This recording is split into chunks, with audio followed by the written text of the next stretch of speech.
আসসালামু আলাইকুম। আজকে আমরা শিখব বিশ্বের যুদ্ধের সাল এবং তার বিস্তারিত। প্রতি চাকরি পরীক্ষা এবং প্রতিযোগিতামূলক পরীক্ষা এখান থেকে প্রশ্ন আসতে দেখা যায়। তো আমরা দেখি, কলঙ্গের যুদ্ধ হয় 260 অর্ধে। পানিপথের প্রথম যুদ্ধ হয় 1526 সালে। পানিপথের দ্বিতীয় যুদ্ধ হয় 1556 সালে। পানিপথের তৃতীয় যুদ্ধ হয় 1761 সালে। তো প্রথম 26, পরে হচ্ছে 1556 এবং তৃতীয় যুদ্ধ হয় 1761 সালে। পলাশী যুদ্ধ হয় 1757 সালে, ভেরি ইম্পর্টেন্ট। বক্সার যুদ্ধ হয় 1764 সালে। 76 মন্ত্র হয় 1770 সালে।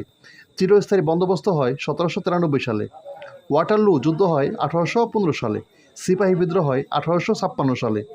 বঙ্গভঙ্গ হয় 1905 সালে, কিন্তু বঙ্গভঙ্গ রদ হয় 1911 সালে।